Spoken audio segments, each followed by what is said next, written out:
Shalom,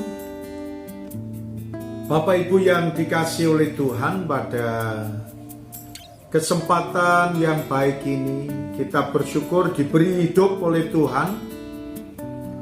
Kita boleh menikmati kehidupan, kita boleh menikmati kesehatan, kita boleh menikmati arahan dan tuntunan yang Tuhan ajarkan kepada kita melalui kebenaran firman Tuhan. Pada saat ini firman Tuhan yang akan kita pelajari dengan pokok bahasan, ikutilah teladanku dan jadilah teladan bagi orang lain. Saudara sekalian, firman Tuhan yang terdapat dalam kitab Filipi pasal yang ketiga ayat yang ke-17, firman Tuhan berkata kepada kita, saudara-saudara, ikutilah teladanku dan perhatikanlah mereka yang hidup sama seperti kami yang menjadi teladan. Saudaraku yang dikasihi oleh Tuhan, bahwa Paulus menasihatkan kepada jemaat yang ada di Filipi. Tentunya tidak yang ada di Filipi saja. Di Korintus, Paulus juga menasihatkan agar setiap orang yang percaya kepada Tuhan Yesus boleh menjadi teladan bagi orang lain. Apa yang dikatakan dalam kitab 1 Korintus pasal yang keempat ayat yang ke-16. Sebab itu aku menasihatkan kamu, turutilah teladanku. Teladan iman, teladan pewartaan, teladan kehidupan, dan itu yang diajarkan oleh Paulus secara pribadi. Jadi pengajaran secara otodidak, diajak melihat, kemudian mengikutinya. Dan apa yang dilihat, dan itulah yang harus dilakukannya.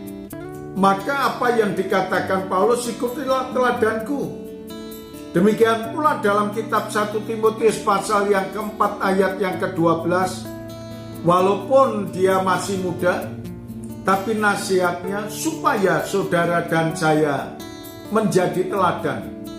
Dan jangan sampai kita dianggap rendah oleh karena kemudaan kita. Apa yang dikatakan dalam kitab 1 Timotius pasal 4 ayat yang ke-12, jangan seorang pun menganggap kamu rendah.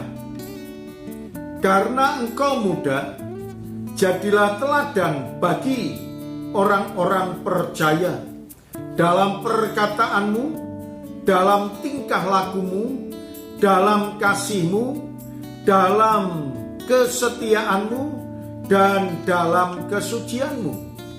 Nah, saudaraku yang dikasihi oleh Tuhan, apa yang disampaikan Paulus terhadap anak rohaninya? Jangan sampai kamu dianggap rendah oleh karena kamu muda.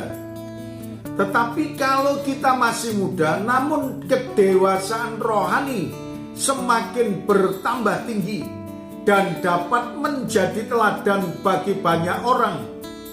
Dan orang-orang akan mengikuti keteladanan saudara dalam hal perkataan, dalam hal tingkah laku, dalam hal kasih, dalam hal kesetiaan, dalam hal kesucian. Maka kalau kita dari perkataan dapat menjadi contoh, dari tingkah laku dapat menjadi contoh, dari kasih dan kesetiaan serta kesucian yang ada dalam hidup kita dapat menjadi contoh bagi orang lain, maka saudara dan saya akan menjadi contoh dan teladan. Dan biarlah orang lain pun juga akan menjadi contoh dan teladan sesudah belajar dari kita. Terima kasih Tuhan, kebenaran firman-Mu biarlah tertanam dalam lubuk hati kami, dan kami boleh menjadi pelaku-pelaku firman. Dalam nama Tuhan Yesus kami berdoa. Amin.